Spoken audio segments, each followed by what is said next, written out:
Hey guys, it's your girl India Nicole, your favorite Los Angeles area realtor.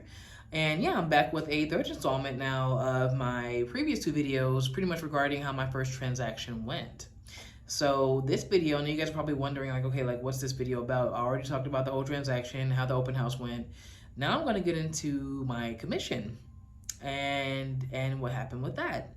So, and this is great too because again, I do these videos not only so you guys can follow my journey, but I also do it too just as a learning experience for you guys and just so you guys can kind of like, I guess just learn through me as well. Because granted, everyone's gonna have their own separate experience when they get into real estate. So, and then it also depends on what state you're doing or you're being a realtor in.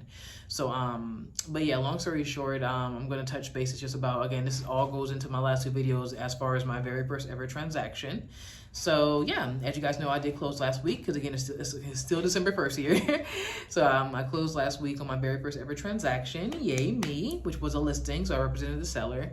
And how it works too, just to give you new realtors or people who want to get into real estate, just to give an example of how it works. So with this particular thing that I'm about to touch on, so with the commission, of course, for those of you who don't know, in the state of California, I cannot speak for any other state because I'm only licensed in California. But for the state of California, for real estate, it's illegal to have a set commission of what you charge as a realtor. You're always supposed to negotiate it with your client. And this actually kind of falls into like the whole lawsuit that's going on too with like NAR and and the Association of Realtors are kind of all over. This kind of falls into that a little bit, I guess, like some of what I'm going to touch on, but not obviously not all of it.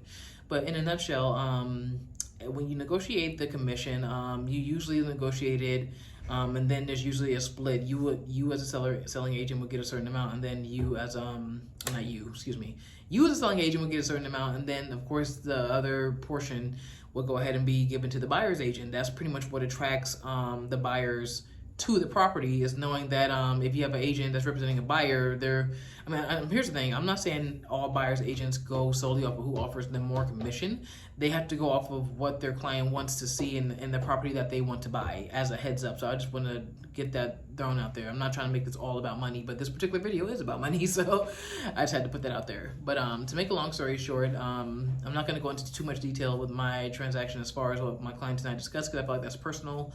But we did of course agree to a certain amount of commission that I would be paid, and it actually turns out that the way I did my percentage cut, me and the buyer's agent ended up getting the same amount, which is cool. Now, it doesn't always work like that. Like, trust me, it's like some seller agents will have it to where they get more than a buyer's agent. Not this transaction. I made it so that it was fair to both the person bringing in the buyer and then myself. So long story short, and again, actually, before I even go into the story again, I just kind of want to touch on it's also very important that you kind of do like all of your homework whenever you choose a broker as well, because this is kind of what this falls into, what I'm about to say. So and just to kind of touch on that too, when you first look for brokers, usually if they're like a nicer broker or at least a higher end one, they usually will have some type of paperwork to give you, like a pamphlet, a packet, whatever. They have something to give you, and then for example with Keller Williams, they did that with me, and like in the packet that they gave me, they had like an example transaction of what to expect when you first start, because how it works with most brokers, not all, because there are some brokers that offer 100% commission off the bat. There are some brokers again that do that. Keller Williams does not do that. They don't offer 100% commission to really to any of their agents, especially off the bat, at least not that I know of. So how it works is like they do give you put in writing kind of what to expect, and then they give you like an example transaction. Like for example, the packet I saw, they had like, oh, if you were selling a $600,000 property, and let's say you were getting 2.5% as a seller's agent out of that. They will have the amount that you would get paid after you close, and then they will have the amount that they would take out, because of course they do take out a certain amount. Again, I'm not going to get into too much detail with that, because I don't want to get into exact numbers and specifics and all that stuff, because each broker is different as far as how they do this. So I'm not going to get into all that and confuse you guys. But to make a long story short, again, going back to the packet they show you when you first sign on with them, they have an example transaction. So if you sell a house at X amount and you're getting 2.5% commission off of that, they have like the total amount that you would get back, and they don't have it broken down as far as how much they would take out. If you're a new agent, you usually have a mentor or two that helps you with it. They would get a certain percentage, so they do go over all of that with you when you first sign on with them before you even do any transactions with them. So as a heads up, and I'm not trying to like down my broker, because I love KW, they're awesome. But here's the thing that I want to get into. I knew the amount that I was supposed to be getting, of course, based off of what's called a seller's net sheet. So when you take on a listing, you go ahead and give the your client, I guess, or the seller, what's called a seller's net sheet, and that's pretty much like a breakdown of like if they were to go ahead and sign on with you, because I gave this to my client before she signed the contract with me.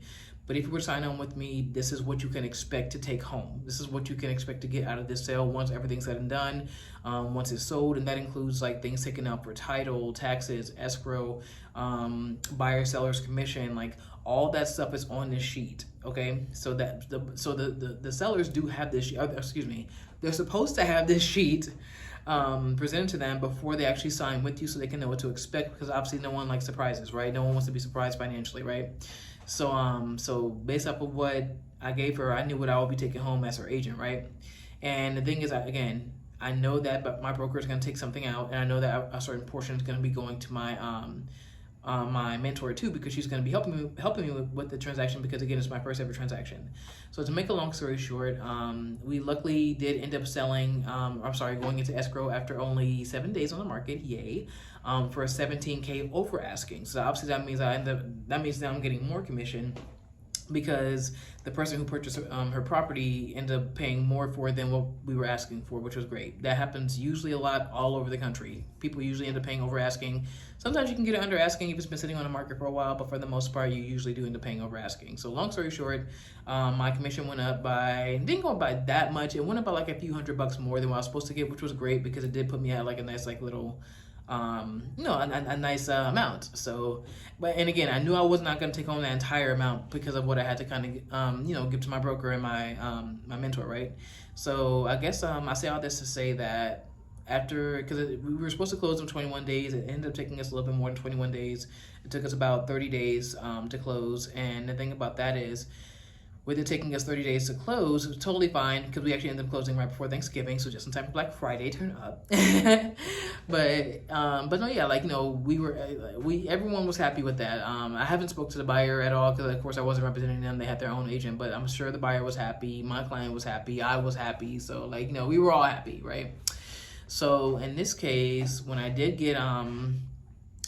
go to get my check, I went ahead and got my client's check to take to them. Now here's the thing: when it comes to getting paid out, as far as the seller, they can choose. They can have it wired to them. They can pick up the check from somewhere, whatever. But that's totally up to how the seller wants to do it. There's no set way of doing that, right?